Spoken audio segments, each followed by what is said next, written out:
오늘 우리가 함께 읽은 본문 말씀을 중심으로 전쟁과 사랑이란 제목으로 함께 은혜를 나눠보려고 합니다. 우리가 지난번 종려주일과 부활주일을 지나면서 예수 그리스도의 십자가와 부활에 대해서 함께 말씀을 나누었습니다. 이제 다시 우리가 살펴보고 있었던 창세기 말씀으로 돌아오려고 합니다. 우리가 지금 야곱의 말씀을 살펴보고 있죠. 그리고 지난번 말씀에서 야곱에게 사랑받지 못했던 아내 레아의 모습을 살펴보았습니다. 남편의 사랑은 받지 못했지만 하나님이 그녀에게 주신 4명의 아들로 인해서 하나님의 사랑을 깨달았던 이 레아, 그리고 하나님으로 만족했던 이 레아의 모습을 보게 되었죠. 그래서 레아는 자신의 4번째 아이의 이름을 하나님을 찬양한다라는 뜻의 레위라고 지음으로써 하나님께 영광을 돌리는 모습까지 우리가 함께 살펴보았습니다.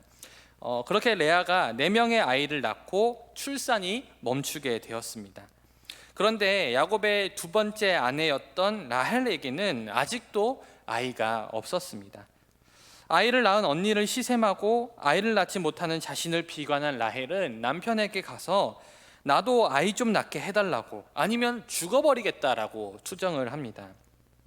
물론 그 당시에 아이를 갖는다는 건 매우 중요한 의미를 가지고 있지만 사실은 야곱이 아직도 라헬만을 사랑한다는 점을 감안할 때 이 라헬의 시샘은 다소 지나친 면이 있습니다. 왜냐하면 레아가 라헬보다 더 가지고 있는 건 아이들밖에 없었기 때문이에요. 나머지는 모두가 라헬이 누리고 있었습니다. 그럼에도 라헬은 야곱에게 나에게 아이를 주지 않으면 내가 죽어버리겠다라고 협박을 하죠. 어떻게 보면 참 조급한 모습이 이 라헬의 언행에서 우리가 느낄 수 있습니다. 그렇다면 라헬은 왜 이렇게 조급한 마음을 가지면서 아이를 낳기를 사모하고 있을까요? 라헬이 정말로 어린아이들을 사랑해서 그럴까요? 아니면 하나님 이 아이를 낳음으로써 자신도 하나님의 언약에 동참하는 사람이 되고자 했던 그 열망 때문에 그랬을까요? 그것이 아니었던 것으로 보여지죠. 그녀가 이토록 아이를 낳길 갈망했던 이유는 오직 자신의 언니 레아와의 경쟁에서 뒤처졌다라는 생각 때문이었습니다. 야곱은 투정하는 라헬에게 그대를 임신하지 못하게 하신 이는 하나님이니 내가 하나님을 대신하겠냐고 호통을 칩니다. 그렇죠.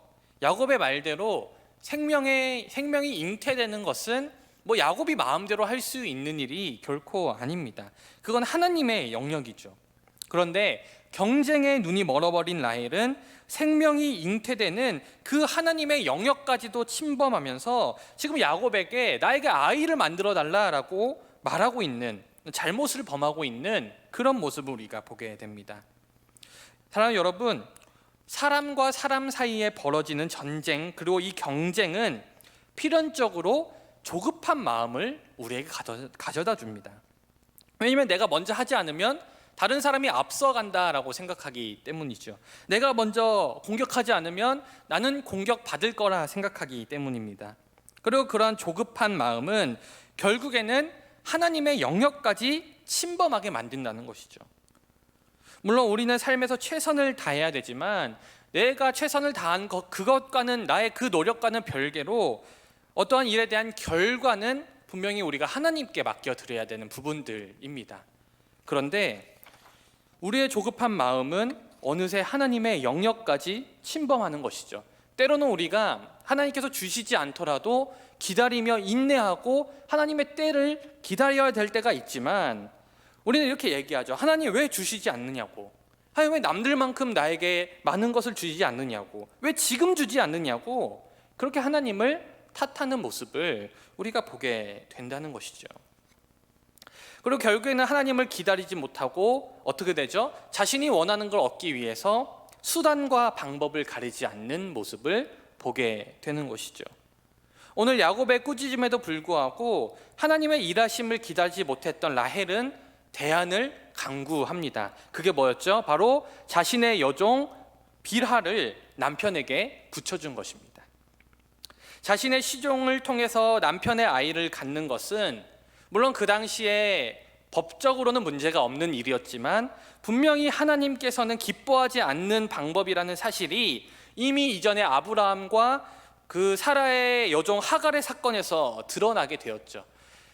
아브라함의 아내 사라가 자신의 아이가 생기지 않으니까 그 조급한 마음에, 하나님의 약속이 있었음에도 불구하고 조급한 마음에 자신의 여종을 통해서 이스마엘이라는 아이를 갖게 되는데, 결국 그것이 그 가정의 갈등의 시작이 되는 걸 볼 때 그러한 방법들은 결코 하나님께서 기뻐하지 않는 방법이라는 게 이미 드러난 것이었습니다. 이미 드러났어요. 그런데 이 라헬, 아이를 갖는데 참 조급함을 느끼고 있었던 라헬에게는 그러한 수단과 방법을 가릴 때가 아니었다는 것이죠. 어떻게든 자신의 언니보다 아이를 많이 가져야 될 그런 조급한 마음이 있었던 것이죠. 그래서 우리는 오늘 이 두 아이, 라헬의 여정을 통해서 두 아이를 낳게 되는데 이 두 아이의 이름을 잘 주목해 보아야 됩니다. 라헬은요, 첫 번째 아이의 이름을 단이라고 지었습니다. 단은 판단하다 혹은 재판관이란 뜻을 가진 이름이죠. 라헬은 이 아이에게 이러한 단이라는 이름을 지어주면서 하나님께서 나의 호소를 들으시고 나의 억울함을 풀어주셨다라고 이야기를 합니다. 그리고 두 번째 아이, 이 두 번째 아이에게는 납달리라는 이름을 붙여주었는데, 납달리의 뜻은 씨름, 겨루기라는 뜻을 가진 이름입니다. 결국에는 무슨 뜻이죠? 내가 언니와의 경쟁에서, 언니와 겨루어서 크게 이겼다라고 말하고 있는 것입니다. 여러분, 지금 라헬은요, 자녀가 출산해서 크게 기뻐하고 있어요. 그런데 그녀가 기뻐하는 이유가 무엇입니까? 내가 사랑하는 자녀가 이 세상에 탄생했다는 게 기뻤던 걸까요? 아니면 내가 이 아이를 낳음으로써 하나님의 언약을 이어갈, 하나님의 언약을 성취할 자격을 얻게 되었음을 기뻐하고 있는 겁니까? 그게 아니란 거죠. 그녀가 기뻐했던 이유가 뭐예요? 언니와의 경쟁에서 드디어 내가 경쟁할 수 있게 되었다. 언니와의 겨루기에서 크게 이겼다. 이게 기뻤던 것이죠. 여러분, 라헬에게 있어서 자녀는요, 언니와의 경쟁의 도구에 불과했어요. 자신의 자녀까지도 경쟁의 도구로 생각하는 이러한 모습이 참으로 비인간적이죠. 그런데 여러분, 이 세상에서 우리가 펼치는 많은 전쟁과 경쟁은요, 필연적으로 비인간성을 가져온다는 사실을 우리가 알아야 됩니다. 여러분, 이 시대에도 자녀를 경쟁의 도구로 삼는 부모들이 얼마나 많은지 몰라요. 우리 아이 존재를 그 자체로 사랑해 주기보다는 자꾸만 다른 아이와 비교하면서 다른 아이보다 뛰어나기를 원하는 마음이 있다는 것이죠. 물론 그것도 사랑이라고 말하는 사람들이 있지만 사실은 그 아이가 공부를 잘하고 그 아이가 어떤 특별한 재능이 있고 그 아이가 성공함으로써 내가 다른 어머니들, 다른 부모들보다 압도했다, 내가 그들을 이겼다라는 그 자기 만족감이 그 아이를 무언가 자꾸만 뭘 하도록 만든다는 것이죠. 자꾸만 경쟁에 익숙하도록 만들어 버린다는 겁니다. 그래서 자녀가 공부를 잘하면 자랑스러운 자녀이고 공부를 못하면 부끄러운 자녀가 되어버린다는 것이죠. 아이들 스스로도 그렇게 느낀다는 거예요. 자녀를 경쟁의 도구로 삼았을 때 아이들의 인격은 사라져버리고 어느새 그 아이의 존재는 부모의 기대를 이루어주는 도구로 전락해 버린다는 것이죠. 그러니 인간의 경쟁이란 참으로 비참합니다. 경쟁에서 이겨도, 경쟁에서 져도 결국에 남는 건 뭐죠? 파괴적인 관계밖에 남지 않는다는 것이죠. 그래서 우리는 지난번 레아의 이야기를 통해서 우리가 이러한 세상의 경쟁에서 벗어나서 끝없이 목마른 우리의 갈망을 채울 수 있는 유일한 방법은 오직 하나님의 사랑을 깨닫는 방법밖에 없다라고 제가 지난번 말씀에서 여러분들과 함께 말씀을 나누었어요. 그런데 문제는 뭐죠? 그렇게 되기가 쉽지 않다라는 것이죠. 왜 쉽지 않습니까? 우리가 아무리 하나님의 사랑을 깨닫고 주일 말씀 나누고 셀 모임 때 그래 우리가 이제 하나님의 사랑을 만족해야지, 맞아, 세상 것으로 만족할 수가 없어, 하나님 것만 만족해야 돼 하고 세상에 나아갔을 때 세상은 어떤 세상이죠? 우리가 살아가는 세상은 끊임없이 경쟁하고 끊임없이 전쟁을 펼치는 세상이기 때문입니다. 그래서 우리는 또다시 경쟁에 휘말리게 되는 것이고 또다시 경쟁에서 이기지 못하면 불만족스러운 상태에 처하게 되는 것이죠. 라헬도 마찬가지였어요. 여러분, 레아도 마찬가지였습니다. 라헬이 아이가 없었을 때 4명의 아이를 낳고 레아는 하나님께 찬양을 고백합니다. 그런데 이제 자신의 동생 라헬이 2명의 아이를 낳았습니다. 그러니까 이제 그녀도 동생과의 경쟁을 다시 시작하는 모습이 여기 본문에서 드러나는 것이죠. 이미 4명의 아들이 있지만 그녀도 라헬처럼 자신의 여종 실바를 데려다가 요셉의 아이를 낳게 합니다.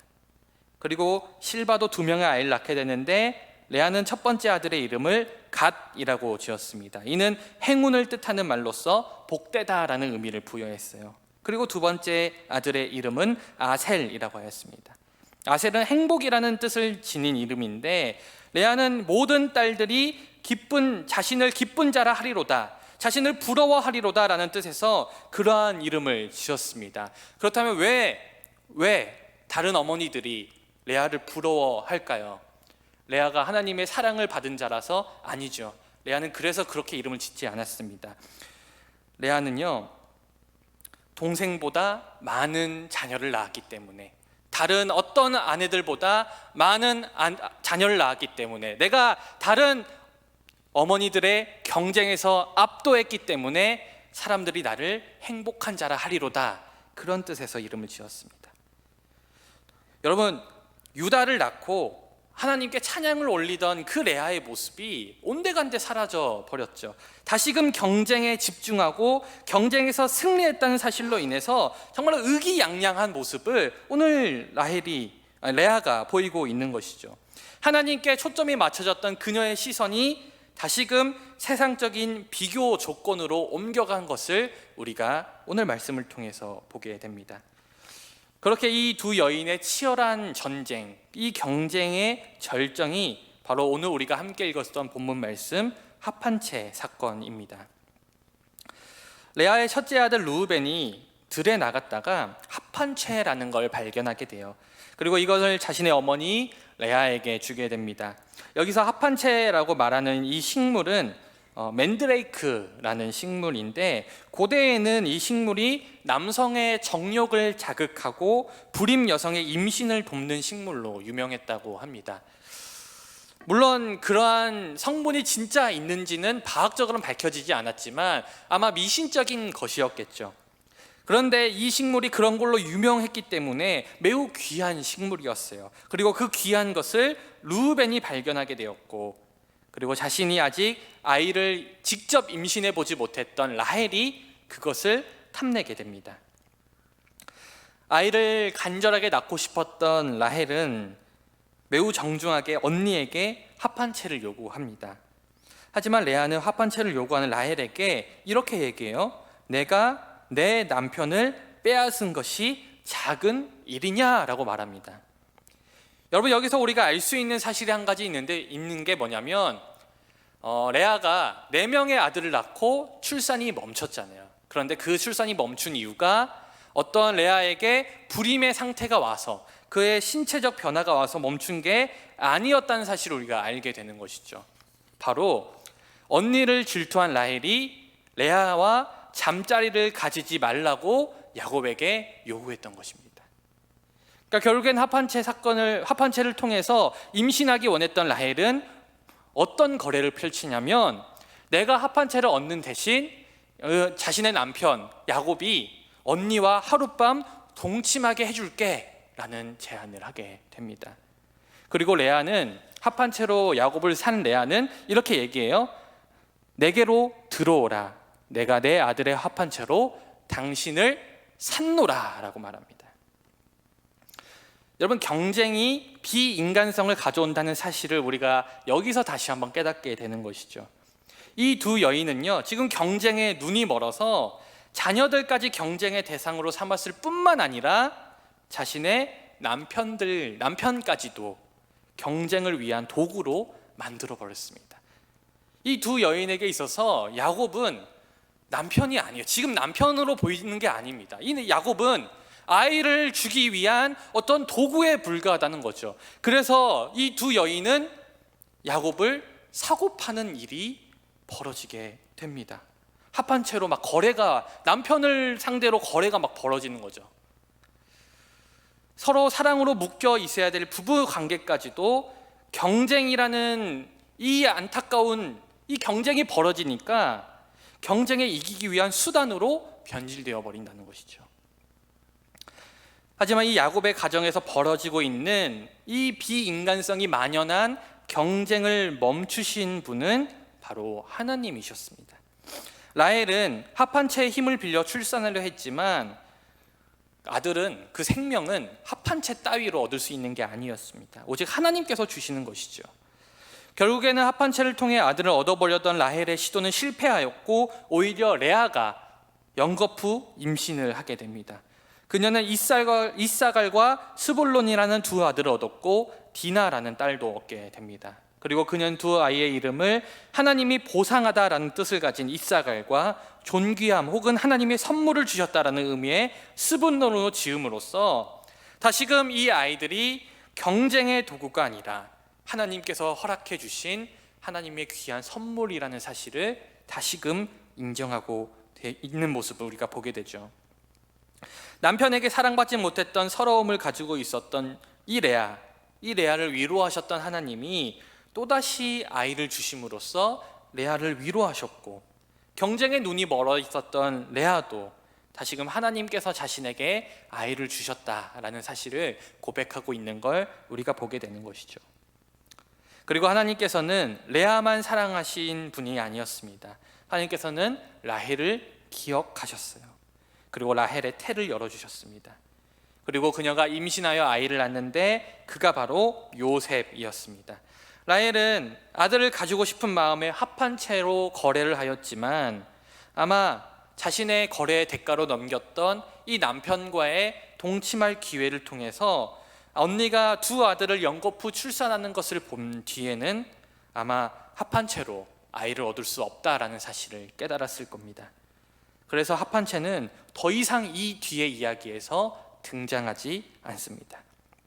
결국 라헬은 자신에게 주신 유일한 그 아들의 이름을 주께서 더하시다라는 뜻으로 요셉이라고 지음으로 하나님께서 자신에게 아들을 주셨고, 그리고 하나님께서 자신에게 이후에 아들을 더해 주시기를 소망하는 마음을 담아서 그러한 이름을 지어주었습니다. 자녀들과 남편을 경쟁의 도구로만 생각하게 만들었던 이 두 여인의 치열한 전쟁은 결국에는 하나님의 사랑으로 모든 것이 마무리되었고 모든 것이 끝나게 되었죠. 사랑하는 여러분, 오늘 이 두 여인의 전쟁은 정말로 치열합니다. 어떻게 보면 치졸 하기까지 하죠. 상대방의 출산을 막기 위해 남편을 빼앗기도 하였고, 자신의 여종을 남편에게 주기도 하였고, 또 출산을 위해서 어떤 미신적인 것에 그 기대를 걸기도 하였고, 또 서로의 이익을 위해 남편을 거래하는 모습까지도 보여주게 됩니다. 그리고 이 모든 것들이 하나님이 기뻐하실 모습은 아니었다는 사실이 분명하죠. 그러나 놀라운 것은 레아와 라헬의 그 치열한 전쟁은 많은 아이들을 낳게 하였다는 것이죠. 그리고 이 아이들은 이스라엘이라는 나라를 이루는 12지파의 시작이 되었습니다. 그리고 이 12지파를 통하여서, 이 이스라엘의 혈통들을 통하여서 결국에는 우리를 구원하실 예수 그리스도가 태어났다는 사실이죠. 여러분, 예수님이 태어난 혈통이라면 좀 더 거룩하고 좀 더 정상적인 방법으로 그러한 혈통이 이어져야 맞지 않겠습니까? 그런데 오늘 말씀을 보니 예수님의 혈통, 예수님의 이 시작은 아주 치열한, 그리고 치졸한 두 여인의 경쟁의 산물이었다는 것을 우리가 보게 되는 것이죠. 정말로 아이러니한 사실이 아닐 수 없습니다. 남편을 빼앗기도 하고 거래하기도 하고 자신의 여종까지도 동원했던 그 치열하고 치열한 전쟁의 결과로 낳은 아이들을 통해서 예수 그리스도가 이 땅에 오셨다는 것이죠. 여러분, 여기서 우리가 알 수 있는 사실이 무엇일까요? 바로 하나님의 약속, 하나님의 언약은 우리의 연약한 모습과는 별개로 하나님께서 책임지시고 진행하신다는 사실입니다. 여러분, 우리들도 돌아보면요, 레아와 라헬과 그렇게 다르지 않다는 것을 아마 여러분 스스로도 알 것입니다. 우리에게도 얼마나 치졸하고 뻔뻔하고 때로는 악한 모습들이 많은지 몰라요. 저는 그래요. 여러분들이 어떤지는 모르겠어요. 저는 그렇습니다. 하지만 여러분, 그러한 나의 연약한 모습, 나의 부족한 모습, 이런 것들 때문에 구원이 결정되지 않는다는 사실이 얼마나 감사한지 모릅니다. 오늘 레아와 라헬의 이 경쟁 속에서 수많은 아이들이 태어났고 그들을 통해서 그리스도를 보내주신 그 하나님이 끝까지 책임지시고 하나님의 약속, 하나님의 언약을 이뤄 가신다는 사실을 우리에게 오늘도 보여주고 계신다는 것이죠. 그들이 그렇게 많은 아이를 낳을 수 있었고 그들이 그리스도의 조상이 될 수 있었던 이유는 그들이 아주 깨끗해서, 그들이 아주 도덕적으로 청렴해서, 그들이 어떠한 흠도 없어서가 아니라 이들은 여전히 부족하고 여전히 경쟁하고 여전히 서로를 헐뜯고 비난하지만, 그런 부족한 모습이 있지만 하나님의 약속은 우리의 어떠함과는 상관없이 진행된다는 사실 때문에 오늘 그들은 이스라엘, 그리고 예수 그리스도의 조상이 될 수 있었습니다.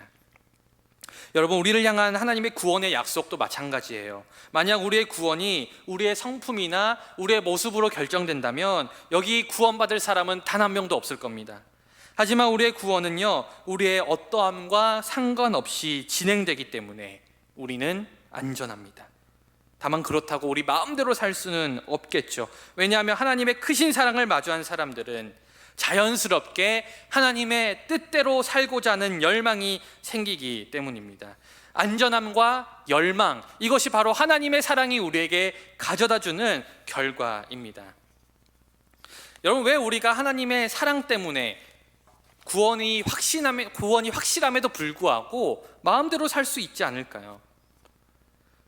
바로 하나님의 사랑을 체험한 사람들은요, 하나님의 사랑 밖에 있는 게 얼마나 위험한지 알기 때문입니다. 예를 한번 들어볼까요? 여러분, 롤러코스터 좋아하십니까? 롤러코스터를 탈 때 위험하잖아요. 막 떨어지기도 하고 돌기도 하고. 그럼에도 불구하고 우리가 탈 수 있는 이유가 뭐죠? 안전벨트가 있기 때문에. 물론 저는 그거 있어도 잘 못하긴 하지만 그걸 있기 때문에, 그 경험, 안전벨트를 타고 그걸 타봤을 때 이걸 하고 타면 안전하구나, 이걸 알기 때문에 우리가 그것을 탈 수 있는 거죠. 그런데 안전벨트를 타고 했을 때 안전하다는 이유로 그거 한번 풀고 타볼까? 라고 생각하는 사람 있습니까? 아무도 없죠. 왜죠? 그걸 풀면 위험하다는 걸 다 알기 때문입니다. 여러분, 하나님의 사랑도 마찬가지예요. 하나님의 사랑, 하나님의 언약 때문에 우리의 구원이 확실하고 우리가 안전하다는 사실은, 다시 말하면 하나님의 사랑 밖에 있으면 위험하다라는 뜻이라는 겁니다. 그래서 우리는 하나님의 사랑 밖으로 벗어날 수가 없는 거예요. 이것이 얼마나 안전한지 아니까, 이게 얼마나 안락한지 아니까 더 이상 벗어날 수가 없는 겁니다. 그래서 우리에게는 자연스럽게 하나님의 사랑 안에 머물기 위해 하나님의 말씀에 순종하고 하나님 뜻대로 살고자 하는 열망이 우리에게 생기는 것입니다. 사랑하는 여러분, 하나님의 자녀라고 말하지만 여전히 부족한 모습 때문에 우리가 좌절할 때 우리는 하나님의 사랑을 바라보아야 합니다. 그리고 그 사랑으로 인해서 하나님을 닮아가고자 하는 열망으로 우리는 다시 일어서야 합니다. 왜냐하면 우리가 아무리 부족하고 아무리 넘어져도 하나님의 구원의 계획, 그 하나님의 사랑은 결코 변함이 없으시기 때문입니다. 그 안전함이 우리를 다시금 하나님 사랑 안으로 들어갈 수 있게 해주는 것이고, 그 안전함이 우리가 다시금 하나님 말씀대로 살 수 있도록 힘을 넣어줍니다. 사랑하는 여러분, 그 하나님의 사랑을 끝까지 믿음으로써 때론 넘어지고 때로는 부서지고 때로는 연약하더라도 끝까지 일어나 하나님 안으로 들어가는 저와 여러분 되시기를 주님의 이름으로 간절히 축원드립니다.